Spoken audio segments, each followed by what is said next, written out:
Video post করার সময় আমরা অনেকেই সঠিক নিয়মগুলো কিন্তু জানি না। নিয়মগুলো বলতে কি কি অন করতে হবে, কি কি করতে হবে সেইগুলো কিন্তু জানি না। আর আমি কিভাবে ভিডিও পোস্ট করি আজকে তোমাদের সঙ্গে স্ক্রিন রেকর্ডিং মাধ্যমে শেয়ার করব। চলো দেখতে থাকো। তো প্রথমে আমি ফেসবুকটাকে ওপেন করে নিয়েছি। এবার আমরা যেখান থেকে রিলস পোস্ট করি বা ভিডিও পোস্ট করি, রিলসে টাচ করব। টাচ করে দিলাম। যে কোনো একটা আমি ভিডিও সিলেক্ট করে তোমাদেরকে দেখাচ্ছি।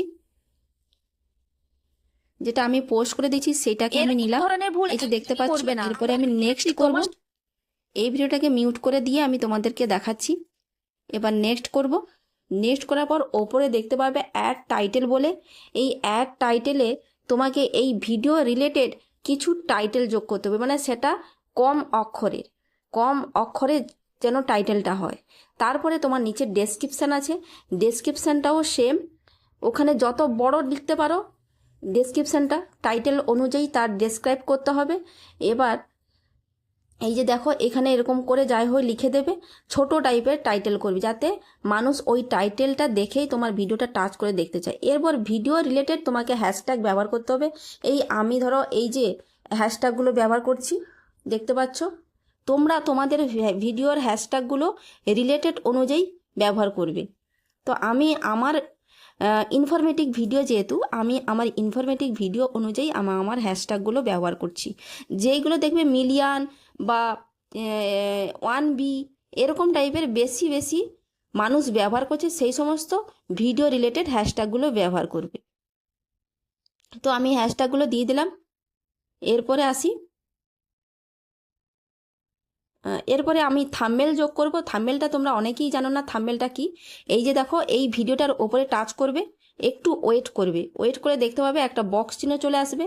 এই যে দেখতে পাচ্ছ বক্স চিহ্ন চলে আসছে। এখানে যে কোনো একটা যেটা ভালো লাগবে সেরকম টাইপের একটা থাম্বনেল অ্যাড করে সেভ করে দেবে। এবার নিচের দিকে নাম ট্রান্সলেট ইওর ভয়েস বলে লেখা আছে, ওখানে টাচ করবে। ওখানে এই ট্রান্সলেট 2-তে টাচ করে সেভ করে দেবে। এই সমস্ত জায়গার মানুষগুলো তোমার ভিডিওগুলো তাদের ভাষায় শুনতে পাবে। এরপরে নিচের দিকে নামবে। এরপর তুমি চাইলে শিডিউল পোস্ট করতে পারো। এখানে দেখতে পাচ্ছ শিডিউল পোস্ট, ডেট আছে, টাইম আছে, এগুলো করতে পারো। তো দেখিয়ে দিলাম। এই সমস্ত জিনিসগুলো তোমাকে করতে হবে। এরপরে তার নিচে কিন্তু অ্যাড টু প্লেলিস্ট আছে। আমার অ্যাড টু প্লেলিস্ট করা আছে। আমি যেই রিলেটেড ভিডিও বানাই সেই রিলেটেড কিন্তু আমার অ্যাড টু প্লেলিস্ট করাই আছে। তোমরা যদি না করে থাকো এটা করে নিও। করে যেই রিলেটেড ভিডিও বানাচ্ছ সেই রিলেটেড অ্যাড টু প্লেলিস্টে অ্যাড করে দেবে। এরপরে নিচের দিকে নামবে। নামার পর অ্যাড টপিক বলে লেখা আছে, ওখানে টাচ করবে। ওখানে টাচ করার পর যেই রিলেটেড ভিডিও বানাচ্ছে সেই রিলেটেড অ্যাড টপিক, আমি যেহেতু ইনফরমেটিভ ভিডিও বানাচ্ছি তাই অ্যাড টপিক বা কনজিউমার টিচ বলে ওখানে টাচ করেছি। তোমরা যদি মিউজিক ভিডিও বানাও তাহলে মিউজিকে টাচ করবে। তো একটা ভিডিও পোস্ট করার আগে এই সমস্ত সেটিংগুলো অন করে কাজ করে তারপরে পোস্ট করতে হবে।